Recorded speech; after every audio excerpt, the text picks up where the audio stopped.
Share कर रही हूँ, जिनसे मैं खुद प्रिपरेशन कर रही हूँ। तो आज मैं जो आपके साथ नोट्स जो शेयर कर रही हूँ वो हिंदी के नोट्स हैं और काफ़ी इम्पोर्टेंट क्वेश्चन है जो एग्ज़ाम में आए हुए हैं।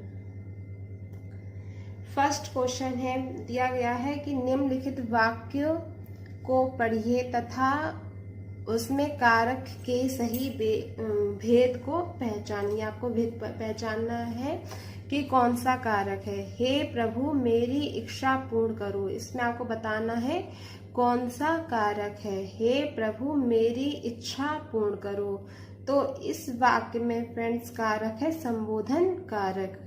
हे प्रभु मेरी इच्छा पूर्ण करो, इसमें आप कैसे पता लगा सकते हैं? जो ये संबोधन मार्क होता है, एक्सक्लेमेटरी मार्क बोलते हैं ना इंग्लिश में, एक्सक्लेमेटरी जो ये मार्क होता है ये लगा हो तो आपका संबोधन कारक होता है। राइट। नेक्स्ट क्वेश्चन है,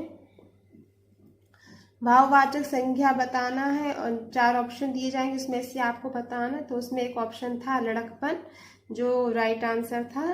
तो लड़कपन क्या है? आपका भाववाचक संज्ञा है। सचरित्रता किस मूल शब्द से बना है? जो सचरित्रता ये बना है, ये आपका किस मूल शब्द से बना है? सचरित्रता ये आपका बना है फ्रेंड्स चरित्र से। सचरित्रता चरित्र से बना है।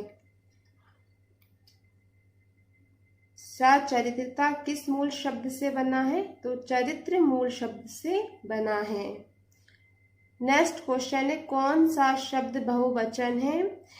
तो 4 ऑप्शंस में से आपको चूज करना होगा। तो उसमें जो ये प्राण है ऑप्शन दिया जाएगा, प्राण। तो ये प्राण आपका बहुवचन है। निम्नलिखित में से कौन सा शब्द पुल्लिंग है? कपट आपका पुल्लिंग शब्द है। कपट क्या है? आपका पुल्लिंग शब्द है। गीदड़ का स्त्रीलिंग क्या होगा? गीदड़ का स्त्रीलिंग होगा गीदड़ी। गीदड़ का स्त्रीलिंग क्या होगा? गीदड़ का स्त्रीलिंग होगा गीदड़ी। किस वाक्य में अपादान कारक है? अपादान कारक है आपको बताना है हिमालय से गंगा निकलती है, ऑप्शन दिया जाएगा। तो उसमें जो हिमालय से गंगा निकलती है, जिसमें वाक्य में सी आ जाए, जैसे पेड़ से पत्ते गिरते हैं, तो जिस वाक्य में से आ जाए या जहाँ पे अलगाव की बात हो वहाँ क्या होता है? अपादान कारक होता है। किस वाक्य में अपादान कारक है? हिमालय से गंगा निकलती है। तो इस वाक्य में आपका क्या है? अपादान कारक है, क्योंकि यहाँ पे अलगाव की बात हो रही है। हिमालय से गंगा क्या हो रही? अलग हो रही है से। तो ये आपको ये देखना है कि जिस वाक्य में से हो, अलगाव हो, वहां पर अपादान कारक होता है। हिंदी में शब्दों का लिंग निर्धारण किसके आधार पर होता है? हिंदी में शब्दों का लिंग निर्धारण किसके आधार पर होता है? आपको बताना है। तो ये होता है फ्रेंड्स संज्ञा के आधार पर। हिंदी में शब्दों का लिंग निर्धारण किसके आधार पर होता है? संज्ञा के आधार पर होता है। राइट। अगर संज्ञा स्त्रीलिंग है या पुल्लिंग है, उस हिसाब से आपका लिंग निर्धारण होगा। निम्नलिखित में भाववाचक संज्ञा क्या है? भाववाचक आपको बताना है। तो शत्रुता आपका भाववाचक संज्ञा है, जिससे जो मन में भाव आता है, जिस किसी के प्रति शत्रुता का भाव, तो ये आपका हो गया भाववाचक संज्ञा शत्रुता। एक शब्द पहले क्वेश्चन में पूछा गया था कि भाववाचक संज्ञा बताइए, तो लड़कपन आपका क्या है? भाववाचक संज्ञा। तो 2 भाववाचक संज्ञा आपको पता चले। लड़कपन जैसे हम लोग कहते हैं कि इसमें बचपना है, बहुत बड़ा हो गया लेकिन उसका बचपना नहीं गया, तो एक क्या भाव है। तो इस तरह से ये आपका जो लड़कपन है भाववाचक संज्ञा, किसी के प्रति शत्रुता की भावना मन में रखना। तो ये आपका जब शत्रुता की भावना आ जाती है तो वहाँ भाववाचक संज्ञा हो जाता है। तो शत्रुता भाववाचक संज्ञा है। निम्नलिखित में से स्त्रीलिंग शब्दों का चयन करना है। तो 4 ऑप्शन दिए जाएंगे। तो स्त्रीलिंग शब्द क्या है? स्थापना। स्थापना आपका क्या है? स्त्रीलिंग शब्द है। कि जैसे हम लोग बोलते हैं उस स्कूल की स्थापना इस सन में हुई, हुआ नहीं बोला जाता है ना। तो उस हॉस्पिटल की स्थापना इतनी सन में हुई, तो जहाँ पर स्थापना होता है वो स्थापना क्या है, हमारा स्त्रीलिंग शब्द है। एक फ्रेंड्स पुल्लिंग शब्द पूछा था कपट, कपट आपका क्या है, पुल्लिंग है, वह कपटी है।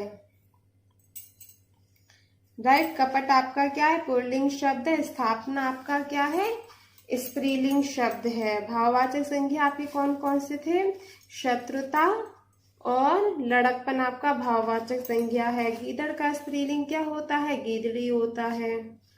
राइट, नेक्स्ट है अर्थ के विचार से संज्ञा कितने प्रकार की होती है। अर्थ के विचार से आपको बताना है संज्ञा कितने प्रकार की होती है। अर्थ के विचार से जो संज्ञा होती है वो 5 प्रकार की होती है। कितने प्रकार की होती है फ्रेंड्स, 5 प्रकार की होती है। संज्ञा प्रमुख रूप से 3 प्रकार की होती है। संज्ञा प्रमुख रूप से 3 प्रकार की होती है। कौन कौन सी, जातिवाचक संज्ञा होती है, भाववाचक संज्ञा होती है और व्यक्तिवाचक संज्ञा होती है। संज्ञा प्रमुख रूप से 3 प्रकार की होती है, जातिवाचक, भाववाचक और व्यक्तिवाचक। पर विद्वानों के अनुसार संज्ञा 5 प्रकार की होती है। विद्वानों के अनुसार संज्ञा 5 प्रकार की होती है। उसमें उन्होंने द्रव्यवाचक और समूहवाचक को ऐड कर दिया है। तो आपकी 5 कौन कौन सी हो गई, जातिवाचक, भाववाचक, व्यक्तिवाचक, द्रव्यवाचक और समूहवाचक। अर्थ के विचार से संज्ञा 5 प्रकार की होती हैं। संज्ञा मुख्य रूप से 3 प्रकार की होती हैं, जातिवाचक, भाववाचक और व्यक्तिवाचक। बट विद्वानों के अनुसार संज्ञा 5 प्रकार की होती है, तो उन्होंने उसमें द्रव्यवाचक और समूहवाचक को ऐड कर दिया है। तो संज्ञा हो गई, जातिवाचक हो गई, भाववाचक, व्यक्तिवाचक, द्रव्यवाचक और समूहवाचक। ये आपकी संज्ञा हो गई 5 प्रकार की विद्वानों के अनुसार। नेक्स्ट क्वेश्चन देखते हैं क्या है, निम्नलिखित में से कौन सा शब्द व्यक्तिवाचक संज्ञा है। व्यक्तिवाचक ऑप्शन दिए जाएंगे जिसमें यमुना करेक्ट आंसर था। व्यक्तिवाचक संज्ञा में जिसका विशेष नाम हो। व्यक्तिवाचक संज्ञा क्या होती है, जिसका विशेष नाम हो, जैसे राम, सीता, गंगा, यमुना, सरस्वती। तो ये क्या हो गई आपकी व्यक्तिवाचक संज्ञा हो, जिसका विशेष नाम हो, वो क्या होती है, व्यक्तिवाचक संज्ञा होती है। नेक्स्ट क्वेश्चन है, निम्नलिखित में से कौन सा शब्द जातिवाचक संज्ञा नहीं है। जातिवाचक बताना है, जातिवाचक कौन सा नहीं है, तो सुंदर आपका जातिवाचक संज्ञा नहीं है। सुंदर आपका जातिवाचक संज्ञा नहीं है। राइट, निम्नलिखित में से कौन सा शब्द भाववाचक संज्ञा नहीं है। भाववाचक संज्ञा नहीं है बताना। मिठाई आपका भाववाचक संज्ञा नहीं है, जबकि मिठाई का भाववाचक होता है मिठास। बोलते हैं चाय में मिठास कम है या चाय बहुत मीठी है, ज्यादा मिठास है।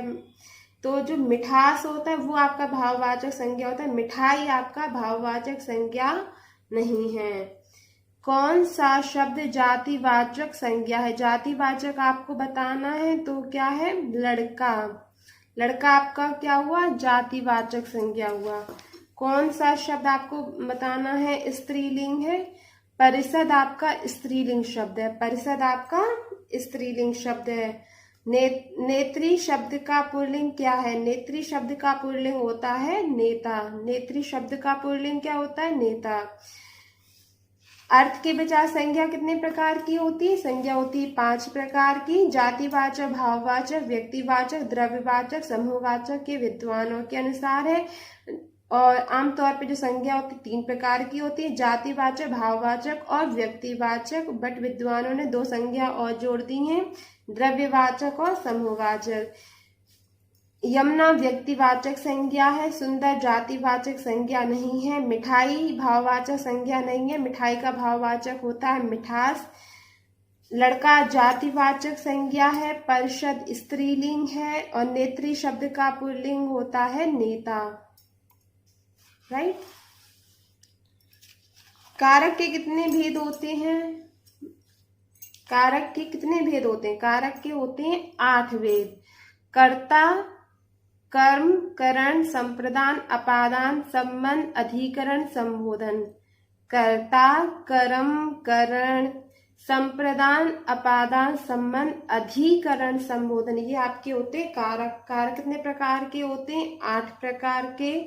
कर्ता, कर्म, करण, संप्रदान, अपादान, संबंध, अधिकरण, संबोधन, ये आपके होते हैं कारक। जो क्रिया के साथ जाना जाए उसे कारक कहते हैं। कारक किसे कहते हैं? जो क्रिया के साथ जाना जाए। क्रिया के साथ जो जाना जाए उसे कारक कहते हैं। कारक का शाब्दिक अर्थ क्या होता है? कारक का शाब्दिक अर्थ होता है करने वाला। कारक का शाब्दिक अर्थ क्या होता है? करने वाला। करने वाले को क्या बोलते हैं? कारक। के लिए किस कारक का चिन्ह है? जो के लिए आता है वो किस कारक का चिन्ह है? वो होता है संप्रदान का। संप्रदान के लिए, संप्रदान के लिए, तो ये जो के लिए होता है ये संप्रदान का कारक चिन्ह है। वृक्ष से पत्ते गिरते हैं, इस वाक्य में कौन सा कारक है? अभी मैंने आपको बताया था, जैसे हिमालय से गंगा निकलती, अलगाव हो रहा है, तो जहाँ पे अलगाव होता है वहां पे क्या होता है? अपादान कारक होता है। और आपको जो चिन्ह देख लेना वो है से। हिमालय से गंगा निकलती है, वृक्ष से पत्ते गिरते हैं, तो ये आपका हो गया अपादान कारक। वृक्ष पर पक्षी बैठे हैं, इस वाक्य में पर कौन सा कारक है? वृक्ष पर, तो ये है अधिकरण कारक। में पर किस में आता है? अधिकरण में आता है, राइट। घर, वह घर से बाहर गया, इस वाक्य में से कौन सा कारक है? मैंने आपको बताया था से आए तो वो क्या होता है? अपादान। घर से बाहर गया, अलगाव हो रहा है, तो ये हो गया अपादान। ये जो क्वेश्चन है अपवादित प्रश्न है। तो चारपाई पर भाई साहब बैठे हैं, इस वाक्य में चारपाई शब्द किस कारक का चिन्ह है? आयोग के अनुसार इसका कारण है अधिकरण कारक। जो इस भाग में चारपाई शब्द किस कारक में है? अधिकरण में, राइट। ये भी आपका अपवादित प्रश्न है। निम्नलिखित शब्दों में से सदा स्त्रीलिंग वाला शब्द कौन सा है? पक्षी है, बाज है, मकड़ी है, गैंडा है। तो स्त्रीलिंग पूछा है। वैसे पक्षी उड़ रहे हैं, बाज, गैंडा, तो ये तो आपकी पुल्लिंग है, बट मकड़ी आपका स्त्रीलिंग है। लेकिन जो आयोग ने के अनुसार स्त्रीलिंग है आपका पक्षी। पक्षी आपका स्त्रीलिंग, आयोग के अनुसार आपका पक्षी स्त्रीलिंग है। लेकिन जो सही है तो उसमें जैसे मकड़ी आपका स्त्रीलिंग लग रहा है, लेकिन आयोग ने पक्षी को आपका स्त्रीलिंग माना है। व्याकरण की दृष्टि से प्रेम शब्द क्या है? व्याकरण की दृष्टि से प्रेम भाववाचक संज्ञा है। प्रेम क्या है? भाववाचक संज्ञा है। निम्नलिखित संज्ञा विशेषण जोड़ी में कौन सा सही नहीं है? प्रांत, प्रांतिक, ये आपका सही नहीं है। जबकि प्रांत का क्या होता है? प्रांतीय होता है। प्रांत का प्रांतीय होता है, राइट। ये थे फ्रेंड्स एग्जाम में बार बार आए हुए इम्पोर्टेंट क्वेश्चंस। आप इनको नोट डाउन भी कर सकते हैं। अगर वीडियो पसंद आए प्लीज़ लाइक कीजिए, शेयर कीजिए। Thank you.